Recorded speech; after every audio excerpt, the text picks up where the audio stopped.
So, isang mapagpalang gabi po sa ating lahat. Muli ako si Miat Sebastian and welcome to our daily devotion with Pastor Russell Ocampo.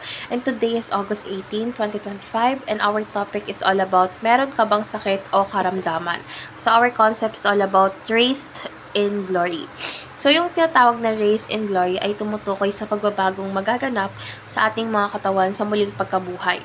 So, yung mga ito ay magiging maluwahati, walang kapintasan at akma para sa walang hanggang pakikipaghari kay Kristo. So, tulad ng muling nabuhay na katawan ni Jesus, ang ating mga bagong katawan ay nagpapakita ng kagandahan, kalakasan at kawalhatiang karapat-dapat bilang mga tinupos na anak ng Diyos. So, ipinapakita ng Biblia na hindi iniiwan ng Diyos ang ating pisikal na katawan, kundi binabago ito para sa kanyang kawalhatian. So, ang pagkabuhay na muli ay katiyakan na ang kamatayan ay hindi katapusan, kundi simula ng ating ganap na mana kay Kristo. So, our Bible readings for today is all about 1 Corinthians chapter 15, verse 42 and 43, ASND version. Ganoon din sa pagkabuhay na muli ng mga patay. Ang katawan ay hahasik na nasisira, ngunit muling bubuhayan na hindi nasisira. Inihahasik na walang karangalan, ngunit muling bubuhayan na may kawalhatian. Inihahasik na mahina, ngunit muling bubuhayan na malakas. So, our teaching is all about, first is mabilis na nauubos ang ating katawan. So, yung ating physical na katawan ay unti-unting humihina, tumatanda at nakakaranas ng sakit at karamdaman. So, ito ay bunga ng kasalanan at limitasyon ng mga tao o ng ating pagkatao. Second is tinubos ni Kristo ang ating katawan. So, syempre hindi lamang espiritu ang niligtas ni Kristo, kundi pati na rin ang katawan na muling bubuhayin at babaguhin. So, ito ang katiyakan ng ating pagkatao ay buo niyang tinubos. And last is bubuhayin muli ang ating katawan sa kawalhatian. So, yung muling pagkabuhay, ang ating katawan ay magiging walang kamatayan, mawalhati at malakas. Hindi na ito sasakit, tatanda o mamamatay. So, ngayon na tayo sa ating applications. Yung first application is,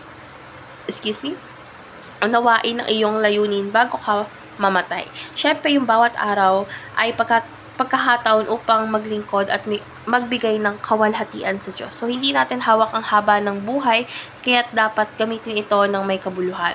Second is gamitin ang katawan bilang kasangkapan habang malakas pa. So, syempre, habang may lakas pa tayo, dapat ang ginagawa natin is maglingkod, magmahal, at gumawa ng mabuti. So, yung ating katawan ay kasangkapan ng Diyos upang ipakita ang kanyang pag-ibig. And lastly is, syempre, ilabas ang iyong buong potensyal para sa kawalhatian ng Diyos. Syempre, wag natin hintayin ang huling araw bago magsimulang magbigay ng kabutihan.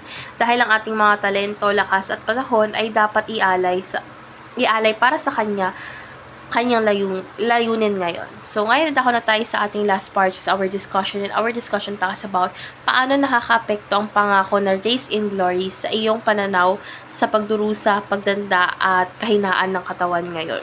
So, syempre, nakakaaliw na isipin na kahit na nakakaranas tayo ng sakit, pagtanda at kahinaan is hindi ito ang ating huling hantungan. Kumbaga, ang muling pagkabuhay sa kawalhatian ay nagpapaalala na ang mga ito ay pansamantala lamang at may nakahandang walang hanggang gantimpala ang Diyos. So, syempre, sa halip na mawalan tayo ng pag-asa, ang pananaw dapat natin ay nagtuturo na yakapin ang mga pagsubok na may pananampalataya dahil sa huli, ang ating mga katawan ay bubuhayin muli at gagawin ni Kristo na maluwalhati at walang kamatayan. So, yung natutunan ko sa devotion na ito, na ang sakit at kahinaan na hindi dapat magpahinto sa atin. Dahil, dapat magtulak ito na higit pang magtiwala at maglingkod sa Diyos. So, dapat isasabuhay natin ito sa pamamagitan ng paggamit ng ating mga oras at lakas ngayon para sa kanyang kawalhatian. So, habang may pagkakataon pa tayo. So, let's pray po, Lord God. Maraming salamat po sa pangakong bubuhayin mo po kaming muli sa kawalhatian.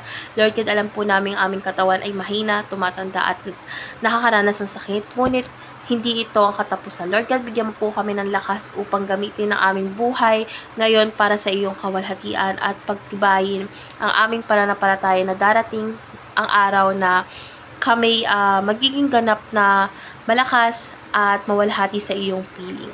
Sa pangalan ni Jesus, Amen.